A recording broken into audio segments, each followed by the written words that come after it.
Dans des pays où finalement la danse n'est pas forcément un art qui est bien vu. Encore moins de pleurer. Les garçons, ça ne pleure pas. Enfin, il paraît.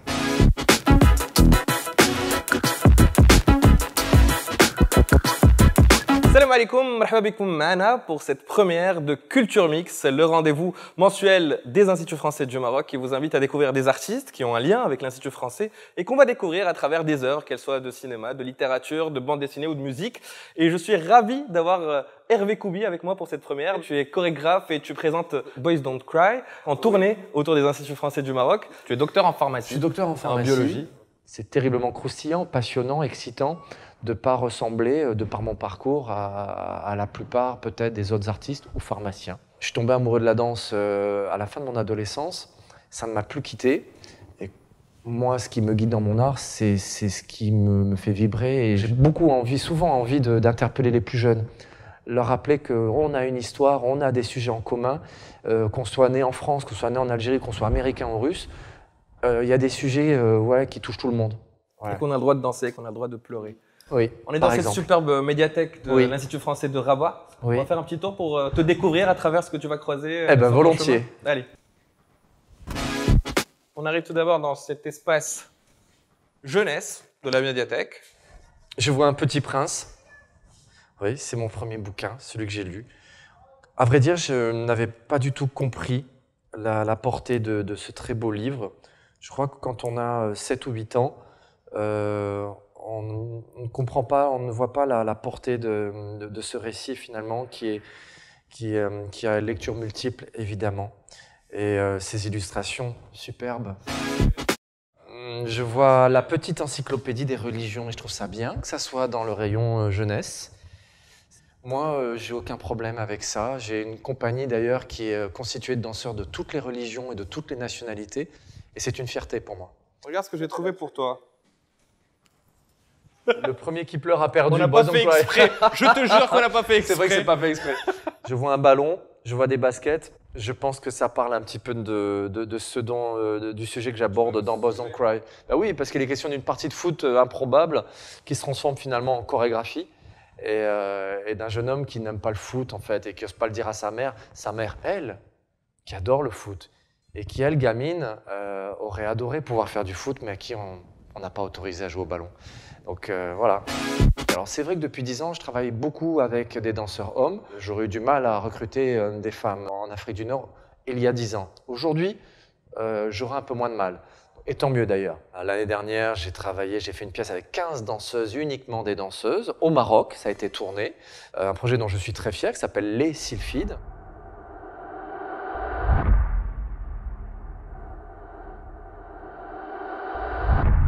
En ce moment, je travaille avec une musicienne, une des plus grandes voix du monde arabe, Natacha Atlas.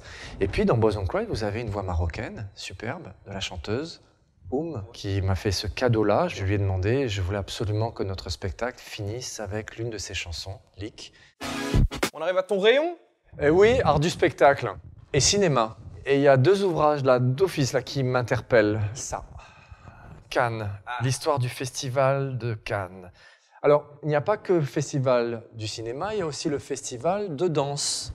Et c'est pour ça que c'est le 2e ouvrage que j'ai repéré justement. Je voyais le ballet de l'Opéra de Paris. C'est pas pour rien qu'à travers le monde entier, on pratique la danse classique en tout cas.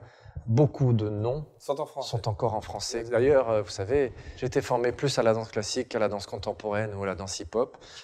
Mais j'ai cette formation-là et où la rigueur de la danse classique y est enseignée et des jeunes qui ne prennent pas la dimension aussi, qui peut-être on peut réussir à les faire rêver, mais ne réalisent pas peut-être tous les sacrifices aussi que c'est que d'être un artiste et que c'est pas tous les jours drôle, mais c'est une immense satisfaction quand on arrive à vivre de son art. Alors, sciences politiques, non, pitié. Art, pourquoi pas? Je vois JR, l'art peut-il changer le monde? J'ai toujours partagé sur l'idée que l'on servirait à quelque chose. Moi, je fais les choses parce qu'elles me paraissent nécessaires. Et si ça change le monde, je pourrais m'en réjouir, certes, mais c'est pas à moi d'en juger. Il y a mon ami Yasmina Radra, voilà. immense écrivain. Ah voilà, Ce que le jour doit à la nuit est un livre très important pour moi. C'est un jeune étudiant en français à l'Institut français, à l'époque, Centre culturel français d'Annaba, en Algérie, à qui je raconte ma propre histoire et les raisons pour lesquelles j'étais arrivé en Algérie alors que personne ne m'avait envoyé, personne ne m'avait invité, à part le fait que j'étais dans cette quête-là, celle de ma propre identité. Il me dit, tu devrais lire ce roman qui s'appelle « Ce que le jour doit à la nuit ». Je n'avais pas encore ouvert la première page de ce livre-là, « Ce que le jour doit à la nuit ». C'est déjà ce titre. Oui. Et j'ai littéralement assiégé Yasmine Radra. Et je suis très heureux d'avoir pu le rencontrer. Je l'ai rencontré à plusieurs reprises. Il a vu à 2 reprises Ce que le jour doit à la nuit, la version, le spectacle, qui n'est pas une adaptation du roman.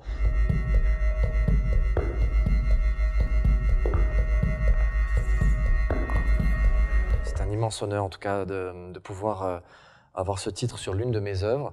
Ouais.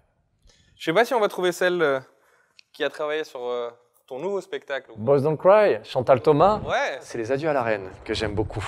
Là aussi, c'est une personne extraordinaire. Ce n'est pas une adolescente et pourtant, quand elle prend sa plume, elle arrive à saisir les mots de ce jeune homme qui doit avoir entre 12 et 15 ans avec une pertinence, avec une modernité qui est désarmante. C'est une belle rencontre aussi que j'ai faite.